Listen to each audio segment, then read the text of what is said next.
Naglalakad na po si Ate Helen. Dahan-dahan. Unti-unti. Sinisikap niyang umatras papunta sa kanyang paliguan. Tingin po sobrang payat na po ni Ate Helen. Siguro wala ng 30 kilos to. Hiram nga tayo ng timbangan sa center para matimbang natin sa Ate Helen. Kasi sa tingin ko underweight ka na.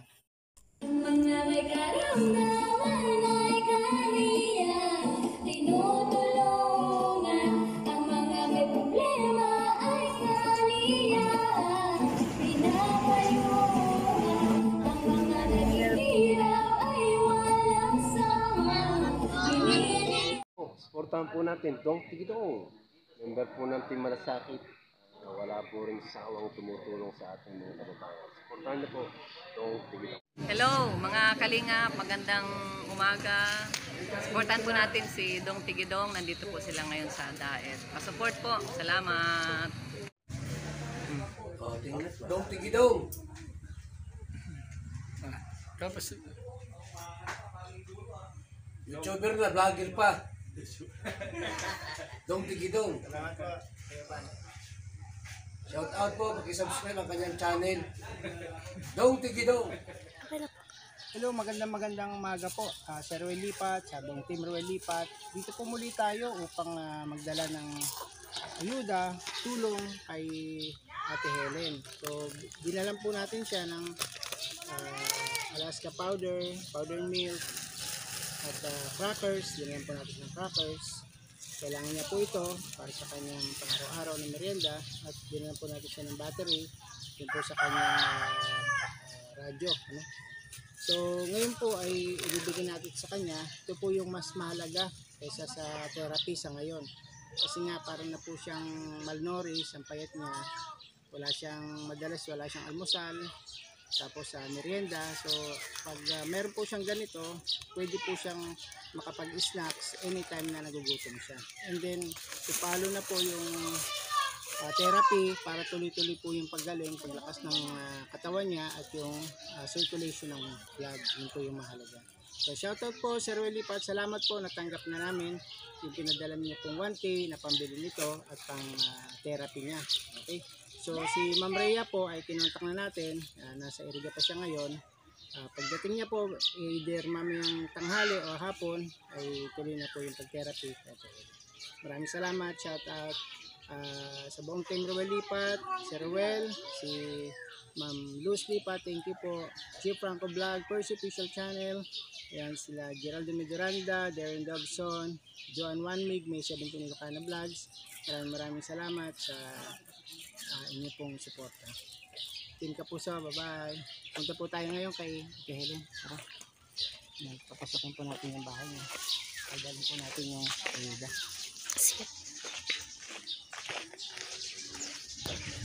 Sige, at muna. Ayan, ayun po, magandang umaga sa inyo, sa mga Team Ruel Lipat.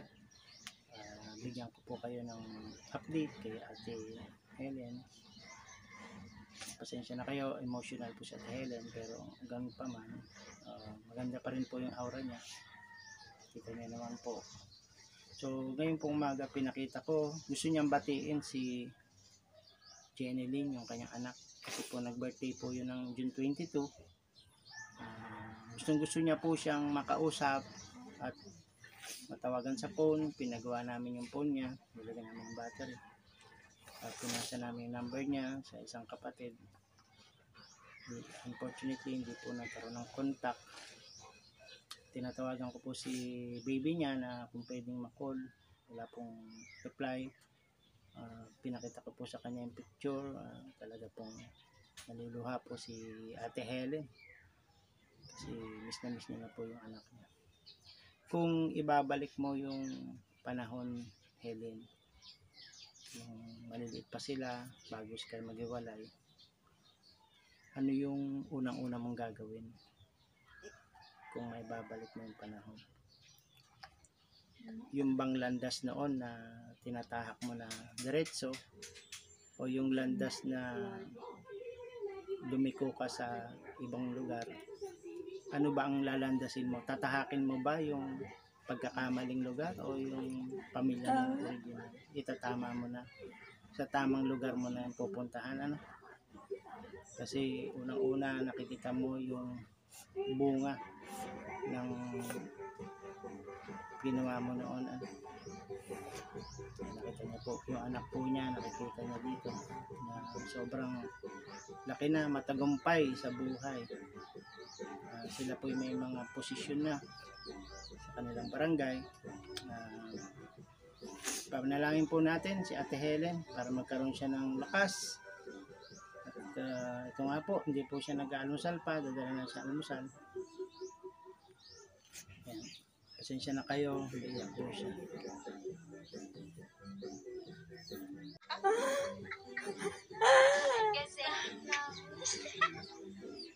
Masaya na sila, ano? Isang anak mo.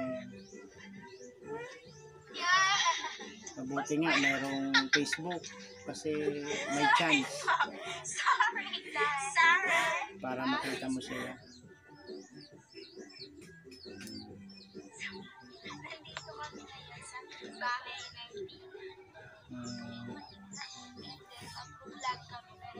Nagbablog na rin pala yung baby mo. Siguro kung nandiyan ka sa tabi nila, ano, mas masaya.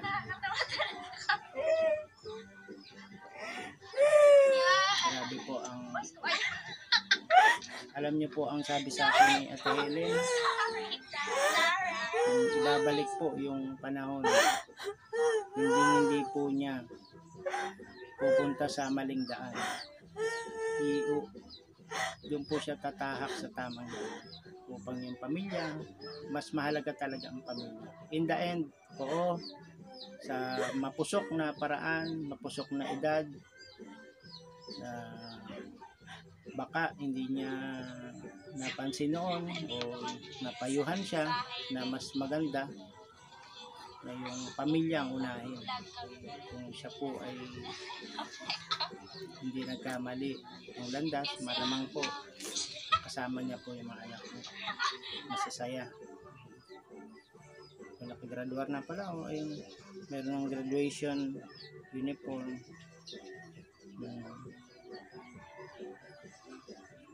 Pictorial na yan. Kasama mo sana sila. Hindi ko na po ipapakita yung picture ng anak niya kasi igalang natin yung kanilang identity. Ayaw po nila magpakita.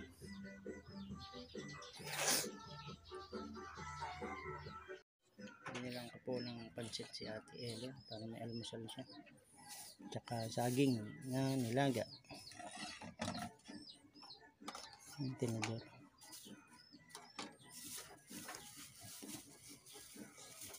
Masarap yan iulam sa pansit, saging.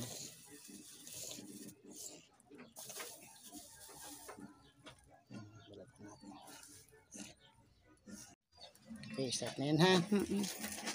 Ayan, magandang umaga sa iyo. Meron kaming pasalubong sa iyo ni Sir Will Lipad. Ito po, nagpadala sa kahapon ng yung gagamitin na snacks. Ito. Ay, sige po. Pakidala na po. At paliliguan namin. May hawak po ako. Hindi ka napasok? Bakit naman? Hindi Ba't po? Ulat nyo na. Isa-isa lang. May hawak ako cellphone. Sa paririgusan namin kaya. Ulat nyo na. Abutin ko sa iyo mo. Ayan po. Bibigyan natin ng pagkain si Ellen. At bibigyan po siya ng kanin at sabaw. Meron ka ng kanin at sabaw. Wait lang. Si ate magbibigay sa iyo. Si Ate Weng. Ate Weng Ate Weng. Mamaya na yung lagayan, ha. Meron lang kaming gagawin. Iabot ko na lang sa iyo. Hugasan ko na lang. Opo. Ayan po ang kanyang ulam, tilapia. May sabaw. Yung kailangan niyo talaga to, mga may sabaw. Thanks God, praise the Lord. Meron pong ulam si Ate Helen. Gutom ka na ba? Maliligo muna bago kumain. Gusto mo? Maligo muna para fresh. Ayan. Ito po ang ating Ate Helen. Good morning sa Ate Helen. Natanggap mo na yung request mo na biskuit, pang merienda mo. Okay? Tapos may gatas ka na isang pack. Tapos ito pa yung cellphone mo para anytime merong tatawag sa iyo, text kahit paano, sana tumawag sila, yung mga anak mo. Dito bibigay ko sa yung cellphone. Tunod yung cellphone ni Ate Helen. Ito ang yung cellphone. Tanggapin mo. Mabubuhay naman. Okay? Ayan. May cellphone siya. Ha? Kakain ka? Sino? Si Ana? Si Joy? Sino isa? Sinong isa? Si Rhea? Isang cellphone? Nandoon? Nasa, i-charge ko yun, baka mabuhay pa yun, ha? Kailangan mo yun? O sige, babalik natin yan. Okay, so ngayon meron kang pagkain. Kakain ka muna? Ha? Kay Endlin?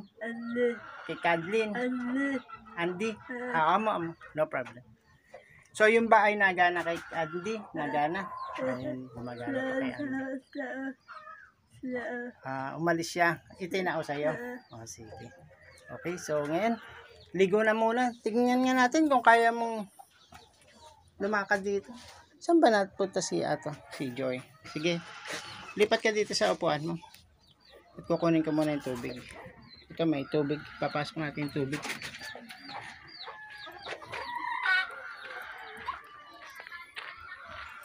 Nakita mo si Joy? Maririgos ka.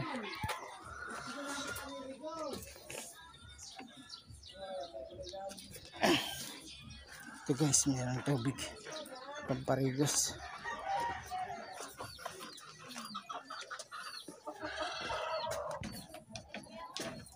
Dito na lang to, ano?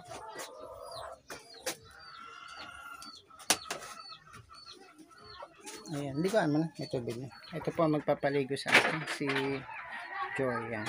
Kaya naman yung lipat dito. Lipat ka dito. Kukunin ko pa yung isang balde. Tapos pagkaligo, then kain na, ha, para mas mapresko. Kung makakarating si Rhea after nun, mapapatherapy ka, or kahit bukas kung hindi siya makapunta ngayon. Kasi may therapist tayong darating. Okay. Maglalakad na po si Ate Helen. Dahan-dahan. Unti-unti. Sinisikap niyang umatras papunta sa kanyang paliguan. Tingin po sobrang payat na po ni Ate Helen. Siguro wala ng 30 kilos to. Hiram nga tayo ng timbangan sa center para matimbang natin si Ate Helen. Kasi sa tingin ko underweight ka na, tapos malnourished pa.